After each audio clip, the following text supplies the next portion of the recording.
Olá pessoal, bem, neste vídeo eu vou apresentar para vocês a resolução da lista de tarefas número 1 que foi passada para os alunos do curso de Ciência da Computação da disciplina Lógica e Matemática durante o semestre letivo 2020.2.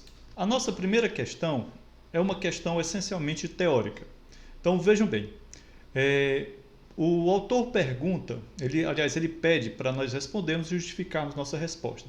São duas afirmativas, são duas questões. Primeiro, é possível encontrar uma fórmula H na lógica proposicional, da lógica proposicional escrita na notação convencional e que corresponda a duas fórmulas diferentes na notação polonesa? Ao passo que a letra B é muito parecida, ele faz somente uma inversão entre as notações. Preste atenção. É possível encontrar uma fórmula H da lógica proposicional escrita na notação polonesa e que corresponda a duas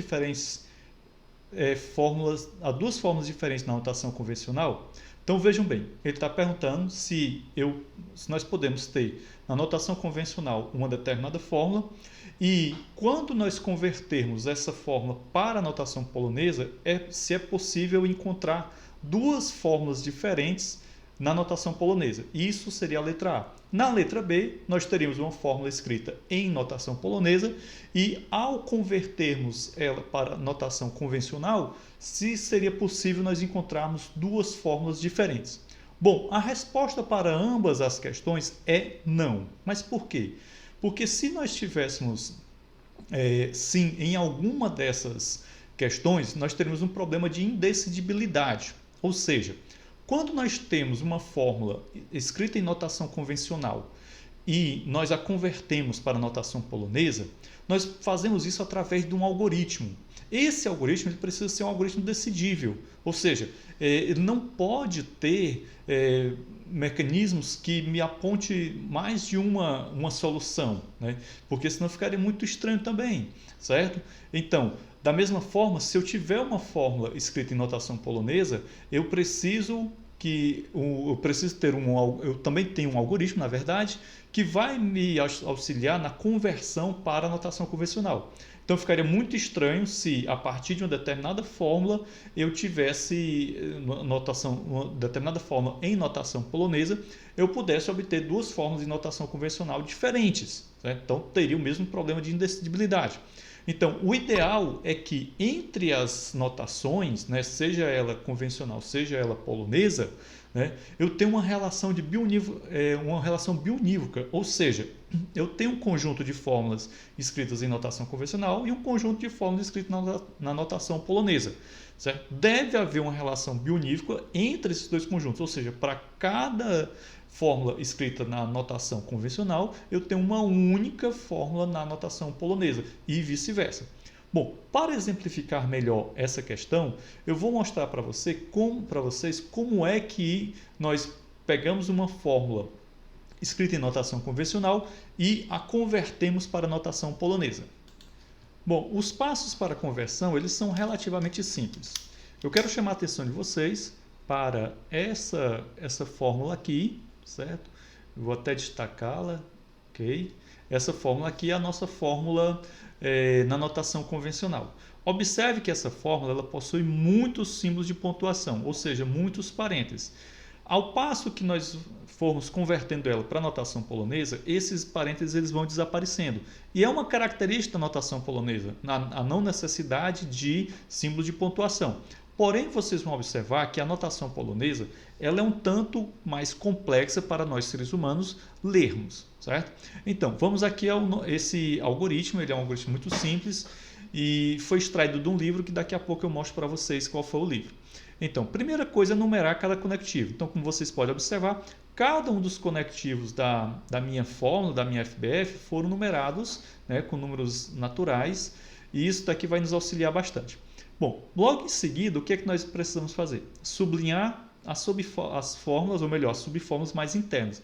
Então, você observa que a fórmula 1, a fórmula 3, a fórmula 5, a 8 e a 10 são aquelas fórmulas mais internas, certo? Então, nós aplicamos o sublinhado nela e aí nós vamos para a etapa seguinte. Na etapa seguinte, o que é que nós vamos fazer? Nós vamos pegar cada uma dessas subfórmulas sublinhadas, vamos converter somente aquelas subfórmulas sublinhadas para a notação polonesa. Então, dito isso, vocês podem observar que a fórmula 1 ela já foi convertida, a fórmula 3 também foi convertida, apesar de que a fórmula 3 ela já estava, digamos assim, na notação polonesa, porque o conectivo da negação ele já é um conectivo infixo, né? Aliás, prefixo, desculpa. A fórmula 5 também estava em notação polonesa, assim como a 8 também, né? E temos aqui a fórmula 10 também. Falta só apagar aqui o 10. Observe que para cada uma dessas fórmulas que nós convertemos, né, para a notação polonesa, nós eliminamos as numerações, assim como também eliminamos os parênteses que elas utilizavam. Não há mais necessidade de utilizar esses parênteses. Vocês vão observar que ao final do processo, todos os parênteses terão sido eliminados. Bom, na etapa seguinte, o que é que nós vamos fazer? Nós vamos novamente sublinhar aquelas fórmulas, né, mais internas. Vejam que nós temos fórmulas que já foram convertidas e disso resultou fórmulas mais internas. Então, observe que nós sublinhamos aqui algumas fórmulas, ok? Então, nós sublinhamos aqui algumas fórmulas, certo? E o que é que nós vamos fazer? Repetir o mesmo processo que a gente fez anteriormente. Então, essas fórmulas aqui, da 2, a 6 e a 9, elas serão convertidas, nós iremos apagar esse sublinhado e os números e restará o quê? Somente a fórmula 4 e a fórmula 7 como fórmulas para serem convertidas. Observe que quando a gente converte a fórmula 2 para a notação polonesa, o que é que acontece? O conectivo da bicondicional, que ora estava aqui entre a fórmula PQ e essa condicional PQ e essa negação de R, essa dupla bicondicional vai para antes do conectivo da condicional, né, dessa subfórmula aqui, e nós trazemos o não R mais para pertinho. Ainda está meio bagunçado, mas depois no final a gente arruma tudo bem bonitinho. Da mesma forma, o que aconteceu aqui? Essa condicional foi para antes dessa subfórmula e o P se aproximou mais. Da mesma forma, essa bicondicional que estava aqui entre essa subfórmula PQ e essa outra subfórmula aqui foi para antes. Observe que agora nós temos somente as fórmulas 4 e 7 como sendo nossas fórmulas que ainda não estão convertidas para a notação polonesa. O que é que nós vamos fazer? Novamente, a gente sublinha aquela fórmula mais interna. Nesse caso aqui, a fórmula mais interna foi a número 4 e não a 7. A 7 vai ser a última. Então, sublinhamos a número 4 e aí, ato contínuo, esse conectivo da conjunção, que está aqui ligando essas duas outras fórmulas, ele virá para o início, para a frente do conectivo da bicondicional e vamos aproximar essa subfórmula aqui dessa outra subfórmula. Então, o que é que acontece? O nosso conectivo que está entre duas subfórmulas, ele vem para a frente, né, do conectivo que está mais à esquerda, então ele passa a ser o conectivo mais à esquerda, e aquela subfórmula que estava do lado direito do conectivo, ele se aproxima mais dessa. Pronto. Chegamos aqui, nós temos apenas uma única fórmula, que no caso seria a fórmula 7, que é essa condicional, como sendo a fórmula que precisa ser sublinhada. Sublinhamos essa fórmula, certo? E o que é que nós vamos fazer? Essa condicional virá para o extremo esquerdo. Então, virá para antes dessa conjunção e assim nós chegamos ao final da conversão para a fórmula em notação, na notação polonesa. A nossa próxima questão, essa segunda, ela nos pede para fazermos uma transcrição das sentenças que estão escritas em linguagem natural para sentenças, ou melhor, para fórmulas da lógica proposicional. Esse é um trabalho relativamente simples, mas que requer um certo cuidado, porque todos sabem que a linguagem natural ela tem o problema da ambiguidade. E nas linguagens formais nós não temos ambiguidade. Então, muitas vezes é complicado a gente fazer essa tradução em virtude do processo de ambiguidade, porque a gente pensa que deve existir uma fórmula da lógica proposicional para cada versão, né, ambígua da linguagem natural. Certo? Então, requer um certo treino. Então, com o tempo, você vai adquirindo mais prática. Então, recomendo muito esse tipo de exercício. Nessa segunda questão, o que é que nós temos? Nós temos aqui três variáveis proposicionais, C, F e S.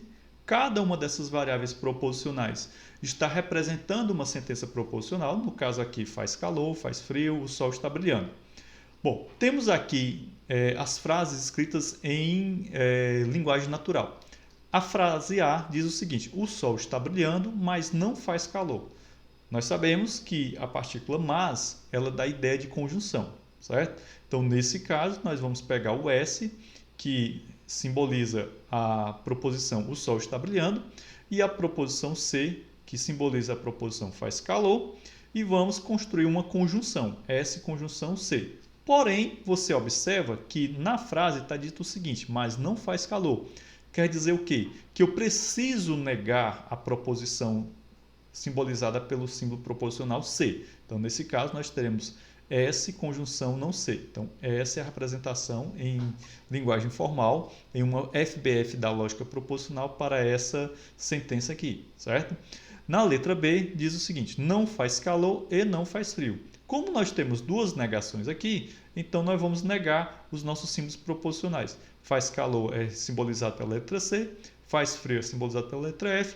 Como temos um I também, logo temos uma conjunção. Então, não C, conjunção não F, é a fórmula, a FBF, que representa essa sentença proposicional. Na letra C, nós temos se não faz calor, então faz frio. Como nós temos aqui um se e temos um então, isso significa o quê? Nós temos uma condicional. Logo, vamos utilizar o conectivo da condicional. Como temos aqui um não e outro não aqui, teremos também negações. Logo, nós temos a seguinte sentença, a seguinte fórmula da lógica proposicional: não C, então não F. Ou também poderia ser lido da seguinte maneira: se não C, então não F. Certo? E por fim, nós temos a letra D: faz calor, se não faz frio. Observe que faz calor é simbolizado pela letra C e faz frio é pela letra F. Porém, faz calor está antes do se, certo? Nesse caso aqui, que é um detalhe interessante, você vai lembrar do seguinte: a condicional, ela não necessariamente vai estar nesse formato aqui, se então. Eu posso ter uma condicional em que o meu antecedente aparece depois, do consequente. Isso escrito na linguagem natural, certo? Na linguagem formal, sempre o antecedente é antes e o consequente depois. Então, nesse caso aqui, o consequente faz calor, ele está aparecendo antes do antecedente. E isso na sentença escrita em linguagem natural. Porém, quando a gente vai representar ela na linguagem da lógica proposicional, é preciso nós respeitarmos. Então, se não faz frio, então faz calor. Seria essa a leitura, mais direta dessa sentença aqui, correto? Bom, nossa próxima questão, ela se refere também a uma tradução. Deixa eu só pôr daqui. Só que agora a gente vai fazer o inverso. Então, antes nós tínhamos sentenças escritas em linguagem natural e iríamos escrever as fórmulas da lógica proposicional que representassem essas sentenças. Agora nós temos as fórmulas da lógica proposicional e vamos escrever as sentenças em linguagem natural. O mesmo problema que nós tínhamos com relação à ambiguidade visualizado na segunda questão, nós também poderíamos enfrentar aqui. Eu diria até que a tradução de uma sentença escrita como fórmula da lógica proposicional para uma sentença escrita na linguagem natural, ela seja um pouco mais desafiadora do que aquilo que a gente viu na segunda questão. Então, nós temos aqui algumas questões, alguns símbolos proposicionais, A, B, C, D, E, F. Cada um desses símbolos proposicionais representa uma proposição. Aristóteles é um filósofo, Platão é um filósofo, Sócrates é um filósofo, Sócrates gosta de Platão, Platão gosta de Sócrates e Platão detesta Aristóteles. E aqui nós temos as nossas sentenças, as nossas fórmulas da lógica proposicional, as nossas FBFs. Vamos partir aqui para a nossa lousa digital para podermos entender melhor como é que a gente faz isso aqui. Beleza? Então vamos lá. Nesse caso aqui, observem, por gentileza, com bastante atenção. Temos aqui as nossas sentenças, certo? E aqui, né, a primeira sentença é a negação de A. Essa negação de A está muito fácil. Então, se Aristóteles é um filósofo, então eu poderia dizer que Aristóteles não é um filósofo. Também seria possível dizer, não é verdade que Aristóteles é um filósofo. Então, o uso da expressão não é verdade que, nas sentenças negadas, ela é muito comum também. Temos aqui a letra B, é uma conjunção A, conjunção B. A é Aristóteles é um filósofo, B é Platão filósofo. Nós poderíamos traduzir essa fórmula de duas maneiras. Uma é essa que eu estou colocando aqui para vocês, Aristóteles e Platão são filósofos, e a outra maneira seria mais ao pé da letra. Eu poderia dizer que Aristóteles é um filósofo e Platão é um filósofo. Vocês haverão de concordar comigo, ficaria mais comprida desnecessariamente. Mas, como vocês veem, a questão da ambiguidade, né? Eu tenho um mesmo sentido, uma mesma semântica, né, de afirmar que duas pessoas são filósofos, eu tenho duas expressões diferentes, certo? O que nós não podemos ter na linguagem formal. Letra C. Aristóteles é um filósofo, mas Sócrates não é. Então vejam que a letra C é uma conjunção. Eu utilizei aqui o mas, né, para simbolizar a nossa conjunção. Eu poderia ter utilizado um i, não teria problema nenhum. Mas eu acredito que fica mais fácil a compreensão da linguagem natural. Então Aristóteles é um filósofo, mas Sócrates não é. Então poderia também ter colocado não é um filósofo, não ficaria errado de jeito nenhum, certo? Na letra D, nós temos Sócrates é um filósofo e gosta de Platão. Então veja aqui, letra C, conjunção D. Na letra E, nós temos uma negação e uma conjunção. Platão não gosta de Sócrates e detesta Aristóteles. Na letra F, nós temos uma disjunção de duas proposições negadas. Platão. Letra F, desculpa.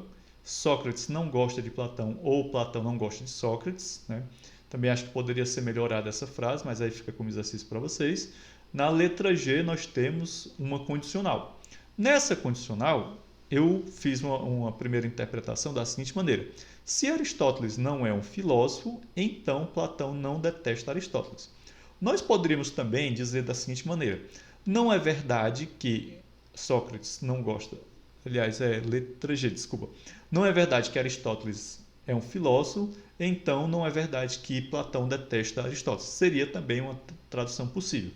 Na letra H, também temos uma condicional e diz o seguinte: se Platão detesta Aristóteles, então Aristóteles é um filósofo. Ou Platão é. Ok? Então temos aqui um ou. Esse aqui também é uma figura de linguagem que a gente está utilizando, né, para ocultar determinadas expressões. E, finalmente, a letra I. Na letra I, nós também temos uma condicional em que o antecedente da condicional é uma conjunção, bem como o consequente dessa condicional também é uma conjunção. Beleza? Nesse caso, nós temos o seguinte. Se Sócrates e Platão são filósofos, então Sócrates gosta de Platão e Platão gosta de Sócrates. Nós poderíamos também dizer assim, se Sócrates e Platão são filósofos, então Sócrates gosta de Platão e vice-versa. Seria uma expressão que daria o mesmo sentido. Beleza? Bom, vamos agora aqui para a nossa próxima questão, nossa próxima quarta e última questão, que é uma questão que requer um pouco de raciocínio mais refinado. Então vejam bem, definido por indução sobre a estrutura das fórmulas, a função átomos A, que retorna o conjunto de todos os átomos que ocorrem na fórmula A. Por exemplo, eu tenho aqui uma fórmula A, é uma conjunção, né? P conjunção não P condicional não Q, disjunção não Q. Bom, vocês observam aí que os únicos átomos dessa fórmula é o P e o Q, certo? Beleza? Apesar dele aparecer várias vezes, simboliza as mesmas expressões. Então, a função átomo ela vai ser definida, nós vamos simplesmente criar uma definição por indução na estrutura da fórmula. Uma definição por indução na estrutura requer o quê? Requer a criação de pelo menos um caso base e alguns casos recursivos. Vocês vão ver isso com muito mais aprofundamento na disciplina de matemática discreta, mas a gente já passa para vocês aqui algumas coisinhas interessantes sobre isso. Vamos lá, só ajustar aqui para vocês. Lousa digital. Pronto, temos aqui a nossa definição da função átomo A. Então, o meu caso base diz o seguinte. O meu caso base diz que a fórmula A, ela é um φ qualquer, certo? É uma fórmula φ qualquer. Essa fórmula, esse φ, ele pertence, né? Esqueci de colocar aqui, que φ pertence ao conjunto P, que é dos símbolos proposicionais, certo? Então, faltou mencionar isso aqui. Mas esse φ pertence aos símbolos proposicionais, então é um símbolo proposicional qualquer. Então, quando eu passar φ, que pertence aos símbolos proposicionais para a função átomo vai me retornar um conjunto em que eu tenho esse φ. É um conjunto unitário, correto? Então, que ele tem esse φ. A partir daqui, eu tenho dois casos recursivos. Eu vou chamar de caso 1 e caso 2. No primeiro caso, eu tenho que A é a negação de φ. Então, essa negação de φ, passando para a função átomo, vai me retornar átomo φ. Então, átomo φ, né, quando a gente chega nesse ponto aqui, ele chama recursivamente aqui o caso base, e aí ele vai retornar, né, um conjunto unitário. Ok? Bom, no segundo caso, nós temos um caso em que a gente trabalha com os conectivos binários. Nesse caso aqui, o que é que eu fiz? Para deixar a definição menorzinha, eu utilizei esse quadradinho para representar os demais símbolos, os demais conectivos. Então, estou dizendo aqui que esse quadradinho é o conjunto formado pelos conectivos de junção, conjunção, condicional e bicondicional. E a gente tem o seguinte, que se eu passar uma expressão, ou melhor, uma FBF, φ quadradinho πc, para a função átomo, ela vai me retornar, né, a união. Então, observe aqui o operador de união, que é um operador da álgebra conjuntista, átomo φ, átomo πc. Certo? Então, pronto. Essa daqui é a nossa definição da função φ, uma definição que foi criada sobre a estrutura da fórmula. Bom, gente, essa é a resolução da primeira lista. Eu espero que essa resolução, esse vídeo, auxilie vocês na resolução da primeira lista desse semestre, 2021.1. E qualquer coisa a gente tira as dúvidas de vocês nos nossos encontros síncronos, beleza? Então, até mais, até o próximo vídeo, também com resolução de listas. Tchau, tchau!